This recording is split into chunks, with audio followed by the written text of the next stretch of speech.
आप सुन रहे हैं द हेल्थ टॉक। हम जब भी किसी को मिलते हैं तो सबसे पहले स्माइल करते हैं, तो जाहिर सी बात है कि हमारे दांत हमारी पर्सनालिटी का एक अटूट हिस्सा है। आपने अंदाजा लगा ही लिया होगा कि आज हम बात करेंगे दांतों और पूरे मुंह की सेहत और उससे जुड़े सवालों की। और इन सवालों का जवाब देने के लिए हमारे साथ हैं डॉक्टर विनोद चंदेल, जो एक बहुत ही सक्सेसफुल डेंटिस्ट, इम्प्लांटोलॉजिस्ट और प्रोस्थोडोंटिस्ट हैं। सर, सबसे पहले मैं जानना चाहूँगी कि बच्चों में किस तरह की डेंटल प्रॉब्लम्स आजकल देखने को मिलती हैं? देखिए, बच्चों के अंदर हम कई प्रकार की बीमारियां देखते हैं, specially related to teeth, and they are dental caries and malalignment of teeth. And जब बच्चा जब टीथ आते हैं तो सबसे पहले हमें केरीज डिटेक्ट करते हैं। एंड केरीज की वजह से धीरे धीरे जब केरीज प्रोग्रेस करती है तो धीरे धीरे उसकी रूट्स में जाती हैं एंड एब्सेस बन जाती हैं। एब्सेस की वजह से वो जो नीचे परमानेंट टूथ हैं, they are growing in the jaw bone, उनको इफेक्ट करती है। So abscess is again a problem, and जिसकी वजह से हमें टाइम से पहले दांत को निकालना पड़ता है। उसकी वजह से मैल अलाइनमेंट हो जाती है दांतों की। तो malalignment again we have to treat with in orthodontics.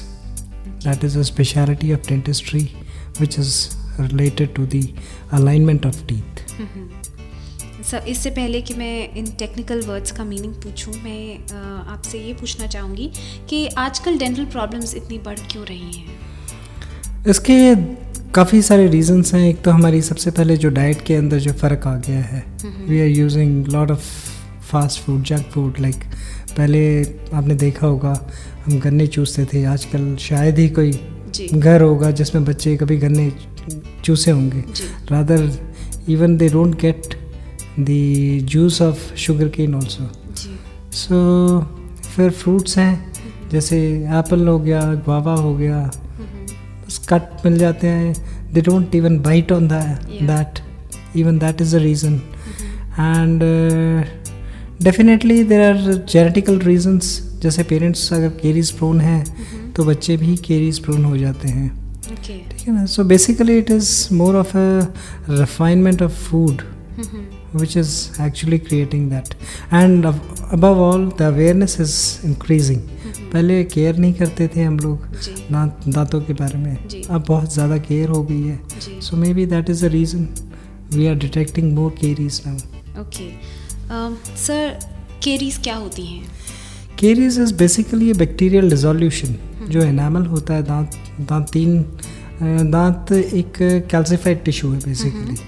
सो उसके अंदर एनामल होता है, डेंटिन होती है, और उसको बैक्टीरिया डिकम्पोज कर देता है। जैसे हम मीठा खाते हैं तो मीठे का जो बैक्टीरियाज होते हैं उस पे ग्रो करके एसिड बनाते हैं, और उसकी वजह से वहाँ वो जो एनामल है वो वीक पड़ जाता है। एंड धीरे धीरे फिर वो जो अंदर का जो पोर्शन होता है दांत का पल्प, दैट इज़ एक्चुअली, उसके अंदर नर्व्स होती हैं, ब्लड वेसल होती हैं, दैट गेट अफेक्टेड, जिसकी वजह से पेन होता है, एब्सेस बन जाती है। तो क्या टूथ कैरीज और टूथ कैविटी एक ही चीज़ है? Yes, it is one and the same thing. Okay. इसका ट्रीटमेंट क्या होता है सर? इसकी अगर इनिशियल स्टेज पे बच्चा आ जाता है तो हम केरीज को रिमूव कर देते हैं विद अ ड्रिल। एक छोटा सा ड्रिल होता है। आजकल की लेटेस्ट टेक्निक है कि हम केरीज की इनिशियल स्टेज पे इसको डिटेक्ट कर सकते हैं with the help of lasers. एक डायग्नोडेंट कंपनी है, वो laser specifically for caries detection, not only on kids but also in the adults also. We can detect the caries and we can fill that. Okay. But if it progresses into the pulp, then it is a problem. Then we have to do a root canal treatment. Okay. आपने इससे पहले एब्सेस्ड teeth की बात की, तो एब्सेस्ड teeth क्या होता है और इसका क्या ट्रीटमेंट है? एब्सेस बेसिकली जब पल्प में इन्फेक्शन फैल जाता है, जो बैक्टीरियाज ग्रो करते हैं एनामल से डेंटिन में, डेंटिन टू पल्प, तो पल्प के अंदर जब बैक्टीरिया चले जाते हैं तो पल्प एक तरह से डेथ हो जाती है। Okay. Tooth gets devitalised. So उस केस के अंदर फिर इन्फेक्शन धीरे धीरे अंदर ग्रो करता रहता है रूट्स के अंदर, एंड रूट के नीचे एक एब्सेस बन जाती है. सो बेसिकली जैसे कहीं भी बॉडी में एब्सेस बनती है वैसे ही दांत के नीचे भी एब्सेस बन जाती है. लेकिन दांत is encased in a bone, so it can not expand. अगर हमारी बॉडी में कहीं भी देखोगे स्वेलिंग, थोड़ी ज़्यादा स्वेलिंग अपीयर होगी, it will burst out. But in case of teeth, वो because it is encased in a bone, तो जगह नहीं होती. So it creates a pain in chewing also. So what we do is we open up through the tooth, जो दांत का ऊपर का पोर्शन होता है उसके थ्रू उसको ओपन करके we drain the abscess, and this procedure is known as root canal. Basically हम इससे कैनाल, एक टूथ की एक कैनाल भी हो सकती है, एक टूथ की 4-5, depending on the type of tooth, because we have incisors for cutting, the canines for, and then premolars and molars. Yes, so depending on the type of tooth we have the canals of tooth. और उनकी canals को हम clear करके we fill it, and that is known as root canal treatment.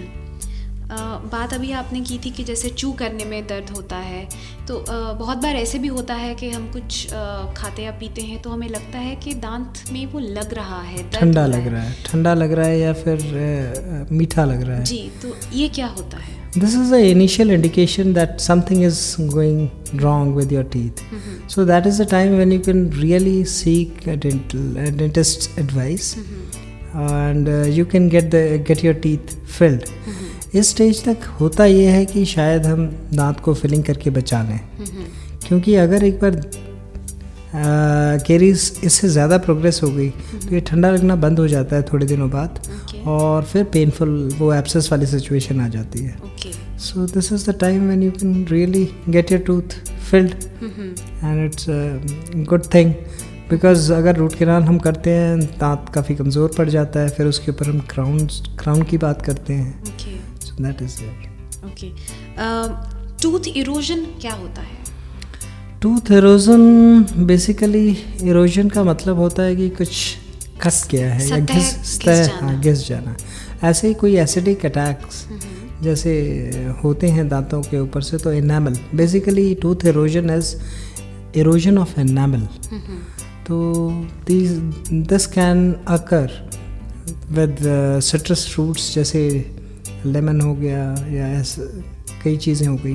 And erosion and abrasion अलग है जी.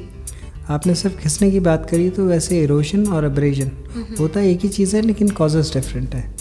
सो tooth brushing, जैसे हम hard brushing करते हैं, उससे भी इनामल की सतह जो है वो घिस जाती है, and then that creates a sensitive spot in the teeth. तो again that is a problem. कई लोग आते हैं, वो बोलते हैं डॉक्टर साहब ठंडा बहुत लगता है, otherwise I am chewing food very well, लेकिन सिर्फ ठंडा बहुत ज़्यादा लगता है. तो ऐसे केसेस में हम लोग वहाँ पे फिलिंग कर देते हैं, ठीक हो जाता है. वो टूथ सेंसिटिविटी और डिसेंसिटाइजिंग पेस्ट कुछ हद तक वो भी इफेक्टिव होती हैं इनिशियली. तो that the other reason is caries of course. So हमें देख के डिसाइड करना पड़ता है. कई बोलते हैं फ़ोन पे, कई पेशेंट्स फ़ोन करके ही बोलते हैं कि सर हमारे दांत में ठंडा लग रहा है, व्हाट इज़, आप कोई दवाई बता दीजिए. So it's really difficult. You have to actually locate the cause of the problem. तो बिना एग्जामिन किए बेसिकली दवाई नहीं दे सकते हैं. बिना एग्जामिन करें जी. टूथपेस्ट की बात हुई, जैसे आपने बोला सेंसिटिविटी के लिए डिसेंसिटाइजिंग टूथपेस्ट होते हैं, सेंसिटिव टीथ के लिए टूथपेस्ट होते हैं. तो हमें अपना टूथपेस्ट किस तरह से चुनना चाहिए? क्या इंग्रेडिएंट्स होने चाहिए हमारे टूथपेस्ट के? एंड साथ ही एक और सवाल कि जिस तरह से बहुत सारे लाउड क्लेम्स देखते हैं हम एडवर्टाइजमेंट्स के कि टूथपेस्ट में नमक है या ये वाइटन कर देगा, या तो क्या ये क्लेम्स सच हैं, सही हैं? कितने हद तक ये सही है, अगर ये सही है? पहले तो मैं आपको ये बताना चाहूँगा कि क्लेम्स हर एडवर्टाइजिंग आजकल की date, this is era in which advertisement actually creates lot of marketing. जी. सबसे पहले तो आपको अपनी डेंटिस्ट की बात सुननी चाहिए कि what type of paste he is recommending to you and why. Sensitivity है तो मेडिकेटेड पेस्ट चाहिए। अगर नॉर्मल पेस्ट की बात करें तो नॉर्मल पेस्ट के basically ingredients cleansing flavouring agents होते हैं उसके अंदर जी, वो होने बहुत ज़रूरी है। And to certain extent yes 1000 parts per million fluoride जी, नॉर्मल, जहाँ वाटर लेवल फ्लोराइड के नॉर्मल है, जी, तो ये हमें चेक करना चाहिए। 100 parts per million fluoride, so that is very important to check. And otherwise more of brushing is very important rather than paste selection.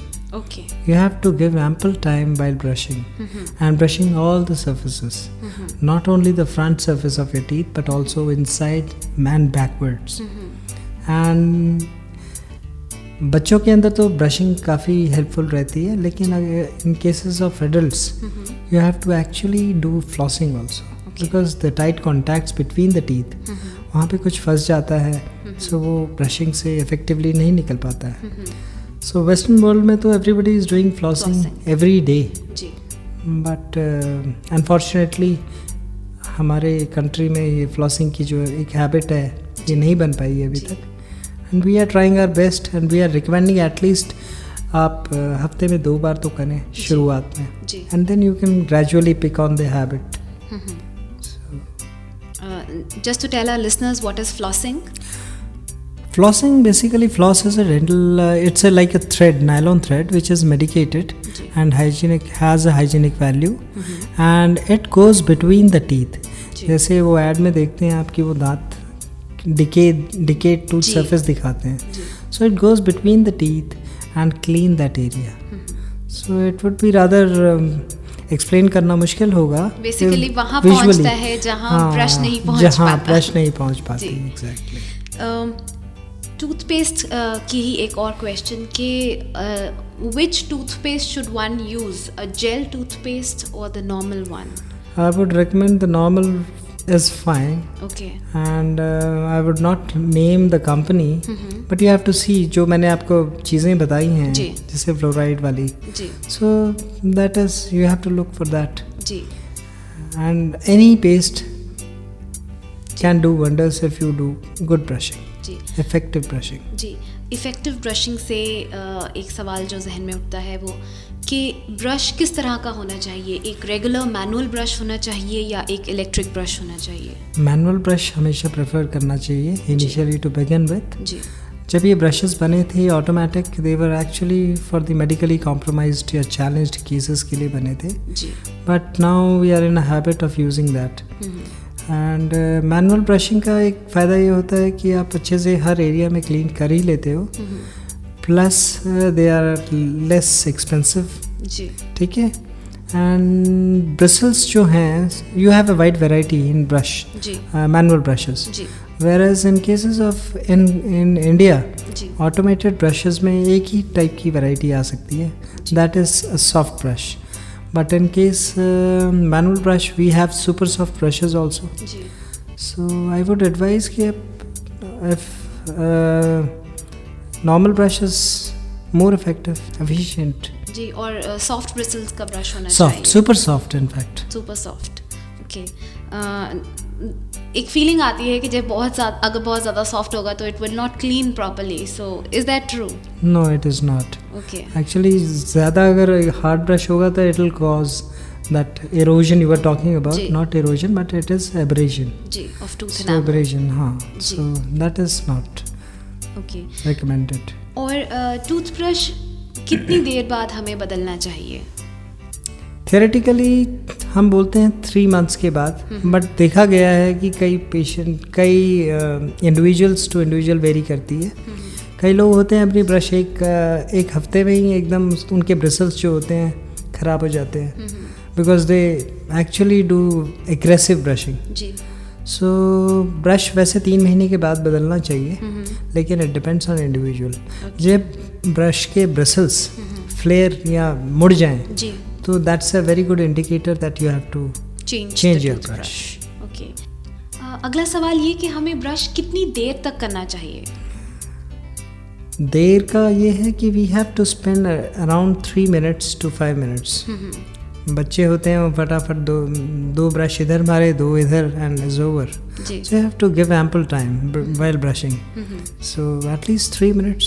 3 minutes. और ब्रशिंग में क्या टंग क्लीनिंग भी इंक्लूडेड है? आपको हर सरफेस पहले तो दांतों का क्लीन करना है, ठीक है. एंड टंग क्लीनिंग भी बहुत बहुत ज़रूरी है. It should not be neglected, because कई लोग कहते हैं कि हम तो टीथ बहुत अच्छे से साफ़ करते हैं, फिर भी मुंह से बदबू आती है. सो बदबू का ये रीज़न भी होता है कि टंग होती है वो कोटेड हो जाती है. So you have to clean your tongue every time you brush.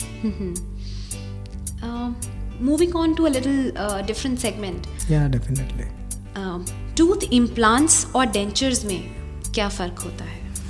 देखिए, डेंचर्स होते हैं जो रिमूवल होते हैं. जैसे किसी बुज़ुर्ग के सारे दांत निकल गए तो हम डेंचर लगा देते हैं. So they can remove their denture before going to bed and then put it on again in the early morning and chew their food. In cases of dental implants, they are actually fixed solution. Fixed solution means we put a screw surgically into the jawbone, and put a tooth over it, and that is fixed. Patient cannot remove. Individual cannot remove that. Restoration. तो वही embed हो जाता है. हाँ, वो embed हो जाता है. Whether it is a 1 tooth, whether it's a 2 or full denture. So luckily we have got those facilities with us also, and it's been long time we are doing that. कितना successful है ये? It's 95% successful, yes, I would say. Okay. और आप क्या suggest करेंगे जो चाहते हैं कि हम अपना टूथ रिप्लेस कराएं, तो what is your suggestion? Is it dentures या tooth implant? Tooth implant actually देखिए बहुत एक्सपेंसिव है इस time. It is a single tooth implant can cost you around 20,000 rupees. So everybody can not afford that. So the other option is putting a bridge. जो side वाले जो 2 दांत होते हैं उनको हम ग्राइंड करके we can use them as a pillars and create artificial tooth. So bridge is a little cheaper option, तो we can go in for that. Depending on financial status of patient we have to decide which treatment planning is suitable for. और इससे ही मुझे लगता है कि जो accidents में भी कई बार दांत निकल जाते हैं या आधे हो जाते हैं या कुछ तकलीफ हो जाती है. जैसे आधे की बात करी आपने, उसमें तो हम क्राउन्स लगा सकते हैं रूट कैनाल करके. अगर उसके ऊपर हम कैप्स, जैसे आपने सुना होगा कैप्स लगाते हैं, कैपिंग हाँ, तो कैपिंग कर देते हैं. लेकिन अगर वो रूट भी टूट गई है तो फिर हमें उनको निकाल कर फिर लगाना पड़ता है. इम्प्लांट करना पड़ता है. इम्प्लांट भी कर सकते हैं. We can give a bridge also. Okay. और कितना पेनफुल है ये प्रोसेस?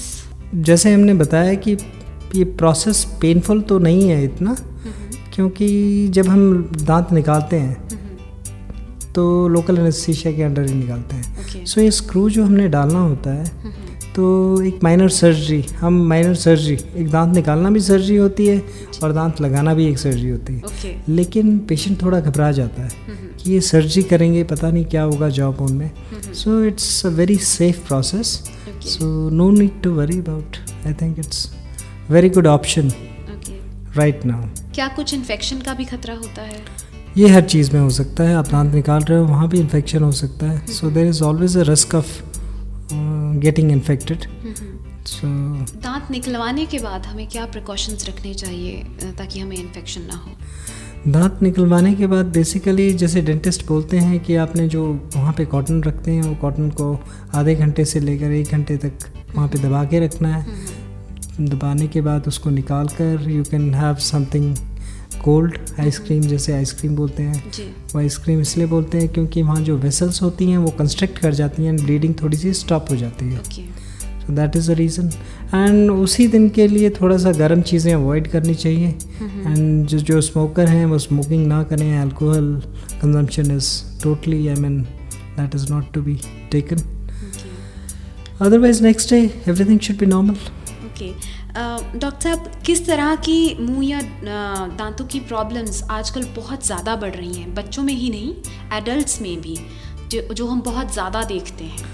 अब सबसे ज़्यादा प्रॉब्लम यही देख रहे हैं पेशेंट का, जब आते हैं तो दांतों में पेन लेकर आते हैं जी 99%। एंड जब वो दांत में पेन लेकर आते हैं उस टाइम हमारे पास कोई ऑप्शन नहीं होता root canal treatment. Okay, so root canal treatment is not, I would not suggest कि मतलब हम अपने दांतों की हम अपने दांतों को इतना केयरलेसली ट्रीट करें कि हम इस स्टेज तक पहुंच जाएं।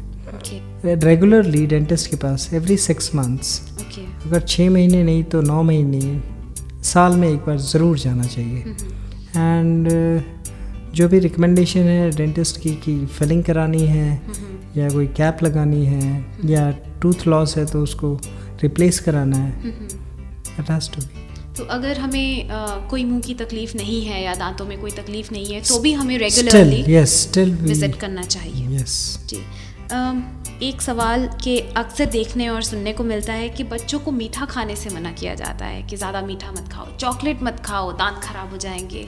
कितना सच है ये? देखिए, ऐसा होता है कि it is not the amount of sugar intake, it is about the intensity, how many times you are taking. Okay, तो बार बार शुगर एक्चुअली जो बैक्टीरियाज माउथ के अंदर हैं, ओरल कैविटी के अंदर हैं, उनके लिए एक तरह say that is a feast for them. वो शुगर के ऊपर बैठ के वो डिकम्पोज एनामल को डिकम्पोज करते रहते हैं। सो बच्चे को मेरे ख्याल से एडवाइस करना चाहिए, कोशिश करें आप घर पे कि एक बार बैठ के जितना खाना है खा सके, उसके बाद अच्छे से रिंस करें या ब्रश करें and then go to bed. मीठा खाना इज़ नॉट अ प्रॉब्लम, बार बार मीठा खाना is a big problem. And आजकल हमारे पास ऐसी कुछ पेस्ट्स आ गई हैं विच कैन एक्चुअली रीमिनरलाइज, और जैसे कहते हैं ना, थोड़ी सी केरीज है, थोड़ी कैविटी बनी है तो उसको रिवर्स कर देती है। ओके, यस, सो लेकिन वेरी इनिशियल स्टेजेस पे, so we can use those paste also. And बच्चों के दांतों में अक्सर देखा गया है कि काफ़ी डीप ग्रूव्स होते हैं, जब वो आते हैं तो काफ़ी डीप होते हैं। सो उसकी वजह से वहाँ पे चॉकलेट या मीठा जो भी खाते हैं वो फंस जाता है। सो उसके लिए भी आजकल हम लोग क्या करते हैं कि एक फिलिंग मटेरियल भर देते हैं which contains fluorides, which creates the tooth anti cavity first thing, and second जो वो डीप ग्रूव्स होते हैं वो भर देते हैं। सो उससे शैलो सरफेस बन जाता है दांतों का, एंड वहाँ पे मीठा फंसता नहीं है। ओके, बहुत बार देखा गया है कि बच्चों के अभी पहला दांत टूटा नहीं होता, उसके ऊपर ही कोई और दांत आना शुरू हो जाता है। तो क्या नीचे वाले दांत को निकलवाना, पुराने दांत को निकलवाना ज़रूरी है या उसे वैसे ही रहने देना चाहिए? जो दूध वाला दांत है, होते हैं, हाँ, जैसे दूध वाला दांत है वो उस टाइम निकलवा देना चाहिए अगर आपको लगे, अगर डेंटिस्ट आपको रिकमेंड कर रहे हैं कि इसको निकलवा दो। बिकॉज अगर आपके दूध का दांत अगर नहीं निकला है टाइमली तो जो परमानेंट दांत है वो अपनी डायरेक्शन ऑफ इरप्शन चेंज कर लेते हैं और वो कहीं और थोड़ा सा ऊपर, कई बार देखा होगा बच्चों में वो काफ़ी ऊपर आए हुए होते हैं। सो अगर उसको प्रॉपर टाइम पे इंटरवीन किया जाए तो मेरे ख्याल से वो प्रॉब्लम्स हम कम कर सकते हैं। अलाइनमेंट भी ठीक रहेगी। अलाइनमेंट भी ठीक रहेगी। To wrap up the show, doctor साहब एक बार बताइए कि मुंह का पूरा ध्यान किस तरह से रखा जाए, दांतों का, गम्स का, टंग का, ताकि मुंह की प्रॉब्लम्स कम से कम हों।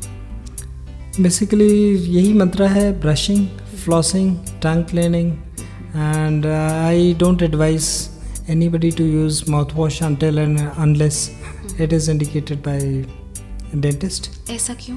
क्योंकि mouthwash contains, most of the mouthwash contains alcohol and all, and that's if you do a brushing and flossing, I don't feel any indication for using mouthwashes. Ji, thank you so much Dr. Chandel for being here and sharing this valuable information with us. So nice, thank you very much being there. Thank you. Bye bye.